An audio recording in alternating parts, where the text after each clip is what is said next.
ამჯერად დემოკრატიული მოძრაობის ოფისიდან, სადაც პარტიის თავმჯდომარე ნინო ბურჯანაძე მართავს ჩვენ გვერდდება პირდაპირ ეთერში. ქალბატონო ნინო, მოგესალმებით. პირველ რიგში, რა თქმა უნდა, მინდა გთხოვოთ დღეს პანკისში განვითარებული მოვლენების შეფასება და შემდეგ უკვე ვისაუბროთ იმაზე, რამდენად მძიმე შედეგები შეიძლება მოეტანა დღევანდელ დღეს საქართველოსთვის.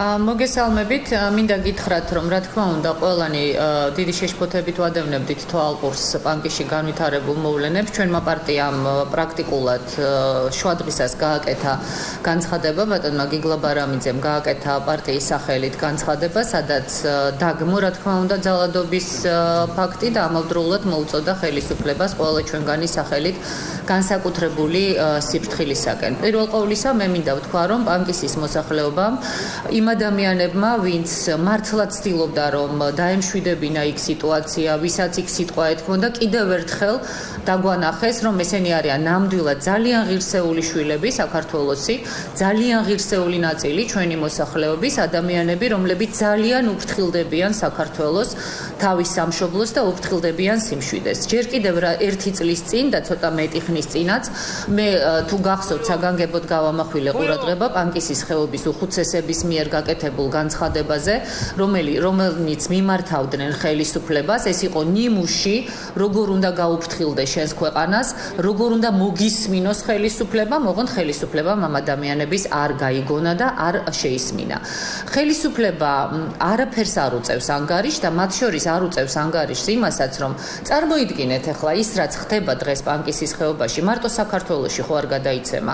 ამას უყურებენ აფხაზეთში, ამას უყურებენ ცხინვალის რეგიონში და ხა რა დასკვნა შეიძლება გამოიტანოს ამ ყველაფრისგან აფხაზებმა და ოსებმა, მე ვფიქრობ, რომ ამას განსაკუთრებული პოლიტიკური ალღო არ ჭირდება. აი დღევანდელი მოვლენები ეს არის ჰიდროელექტროენერგეტიკის და ტურიზმის პრობლემა თუ რაღაც უფრო მნიშვნელოვანი და უფრო სახიფათო, რა შედეგები შეიძლება მოიტანოს დღეს განვითარებულ მოვლენებმა საერთაშორისო ურთიერთობებში, თუნდაც რუსეთთან ურთიერთობაში, თუნდაც ევროკავშირთან ურთიერთობაში და ასევე ოკუპირებულ რეგიონებთან ურთიერთობაში, რა თქმა უნდა. იცით რა, უპირველეს ყოვლისა მე მინდა ხაზგასმით აღვნიშნო, რომ პირდაპირ პარალელს არავითარ შემთხვევაში მე აფხაზეთის და ცხინვალის რეგიონთან დაკავშირებით არ გავავლებ, უბრალოდ ადამიანებისადმი დამოკიდებულებას ვუსვამ ხაზ, დარწმუნებული ვარ, რომ არავითარ შემთხვევაში და ღმერთმა დაგვიფაროს მსგავსი პრობლემები, რაც იმ რეგიონებში არის, აქ არ განვითარდება, მაგრამ ამას ნამდვილად ნებისმიერ შემთხვევაში საქართველოს ყველა კუთხეს და ნებისმიერ მოქალაქეს გაფრთხილება სჭირდება და როდესაც შენ არ უფრთხილდები შენს მოქალაქეებს, რომლებიც დღეს შენი იურისდიქციის ქვეშ არიან, ბუნებრივია ის ადამიანები ამას ასმაგად მწარეთ აღიქვამენ, რომლებიც არ არიან შენი იურისდიქციის ქვეშ და რომლების დაბრუნებაც შენ გინდა საქართველოს ფარგლებში, აფხაზების და ოსების სახით. ეხლა რაც შეეხება თავად რამდენად სახიფათოა ვითარება, საქართველოს ზოგადად ძალიან სახიფათო ვითარებაშია, იმიტომ რომ რეგიონია ძალიან რთული, მსოფლიოში მიმდინარეობს ძალიან მძიმე პროცესები და რა თქმა უნდა არ არის გამორიცხული, რომ გარკვეული პროვოკაციისათვის ვინმე სადოს გამოიყენოს პანკისის რაიონში ხდება. არა, მაგას ვერ გეტყვით, ახლა მე ხომ არჩიელობას ვერ დავიწყებ, მაგრამ მე ნამდვილად დარწმუნებული ვარ უპირველეს ყოვლისა სწორედ პანკისის ხეობის მოსახლეობის გონიერებაში, იმიტომ რომ ჩვენი ხელისუფლების გონიერების იმედი არა მაქვს. მე იმედი მაქვს, რომ და დარწმუნებული ვარ, რომ არც ერთ პროვოკაციას პანკისის ხეობის მოსახლეობა არ აყვება, მაგრამ როდესაც ხელისუფლება ყავს უგუნური, მოსახლეობამ რა უნდა ქნას? როცა ხელისუფლება დგამს უგუნურ ნაბიჯებს, ასეთ შემთხვევაში, რა თქმა უნდა, ძალიან ადვილია, რომ სწორედ ხელისუფლებამაც ისეთი რამ გააკეთოს, რომ პროვოცირება ძალიან ადვილი იყოს. რა უნდა დღეს პანკისის ხეობაში სპეციალური დანიშნულების რაზმებს? ჯერ ერთი რატომ ვიწყებთ ახლა მოლაპარაკებებს? ჩადიან მინისტრები, ორი მინისტრი იყო ხო ჩასული დღეს ინფრასტრუქტურის და შინაგან საქმეთა სამინისტროსი და ეუბნებიან ახლა დავიწყოთ მოლაპარაკებებიო. დალოცვილო, ვინ გიშლიდათ ხელს, რომ აქამდე დაგეწყოთ მოლაპარაკებები? საერთოდ ნორმალური ადამიანები და გონება გახსნილი ადამიანები, ვისაც პრობლემები არ აქვს ზოგადად მართვასთან დაკავშირებით, ჯერ ელაპარაკებიან და კონფლიქტის შემთხვევაში მერე ფიქრობენ, ვთქვათ, გამოიყენონ რაიმე მეთოდები თუ არა. დალაპარაკებოდნენ მოსახლეობას, გაერკვიათ რა აწუხებს და მოსახლეობას რა უჭირს, რა ულხინს, რა არგუმენტები აქვს. როგორ შეიძლება საკუთარ მოსახლეობას ელაპარაკო სპეცდანიშნულების რაზმის ენით და როგორ შეიძლება პანკისის ხეობაში გამოიყენო პლასტიკური ტყუები და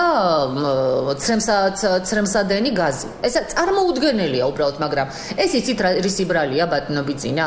ქვეყანას რომ მართავთ როგორც საკუთარ კორპორაციას, როდესაც ბიზნეს ინტერესები არის უფრო მნიშვნელოვანი ვიდრე ნებისმიერი სხვა და ვერ წარმოგიდგენიათ რომ ბიზნესზე და ფულის შევნაზე უფრო მნიშვნელოვანი შეიძლება რამე იყოს ამ ქვეყანაზე. აი მასში ხდება ესეთი რამ.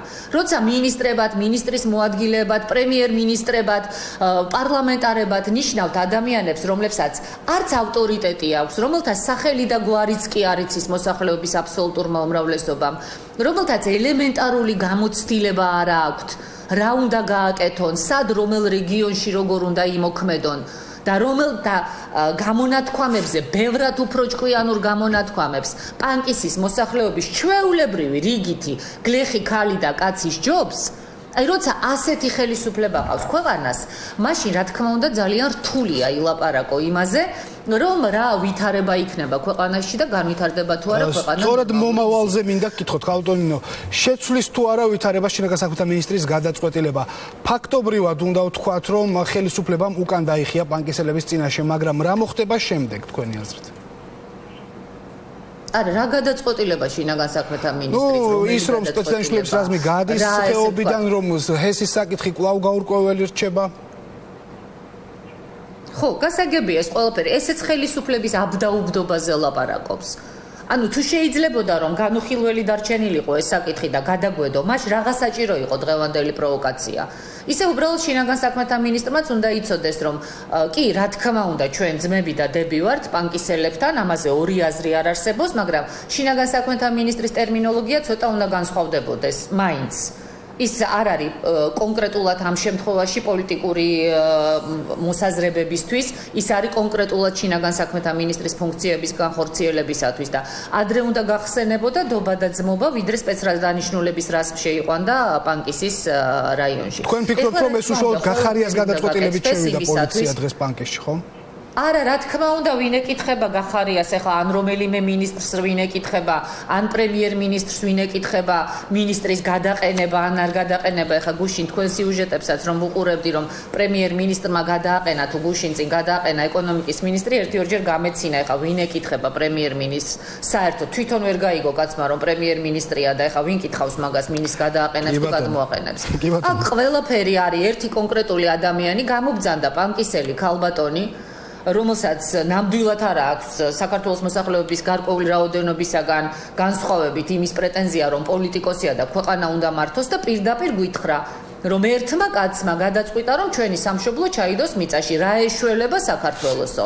მოусმინეთ ამ ქალბატონს, ან რა ქართულით ლაპარაკობენ, ან როგორ აყალიბებენ თავის მოსაზრებებს, ან როგორ შეტკივად გული ხეობაზეც და მთელ საქართველოსზეც. ეხლა ბოლოს ვიტყვი. რა თქმა უნდა, ეხლა ყველაფერი უნდა გააკეთოს ხელისუფლებამ იმისათვის, რომ ვითარება არავითარ შემთხვევაში არ გამწვავდეს და ჩვენ მართლა ამ ბზობა დღეს და ვულოცავ საქართველოს მართლმადიდებლურ ნაწილს დღევანდელ ბრწყინვალე დღესასწაულს მართლა ღმერთმა დაგვიფარა, რომ არავინ არ დაიღუპა პანკისის ხეობაში დღეს. ეს იყო მართლა ღმერთის საჩუქარი, იმიტომ რომ სხვა შემთხვევაში მოვლენები როგორ განვითარდებოდა, ამას ნამდვილად ვერავინ ვერ გათვლიდა. ამიტომ კეთილი ინებოს ეხა ივანიშვილმა, კეთილი ინებოს, კვირა დღიარი და ჩაერთოს საქმეში, რომ როგორც გააფუჭა ამ ხელისუფლებამ დღეს პანკისის ხეობაში საქმე და კითხვის ნიშნის ქვეშ დააყენა ქვეყნის სტაბილურობა, ყველაფერი გააკეთოს იმისათვის, რომ დაწყნარდეს იქ ვითარება და არავითარი, ესე ვთქვათ, არასტაბილურობის მაგვარი და ამის საფუძველი იქ აღარ დარჩეს. ძალიან დიდი მადლობა დემოკრატიული მოძრაობის ლიდერი ნინო ბურჯანაძე საუბრობდა ჩვენს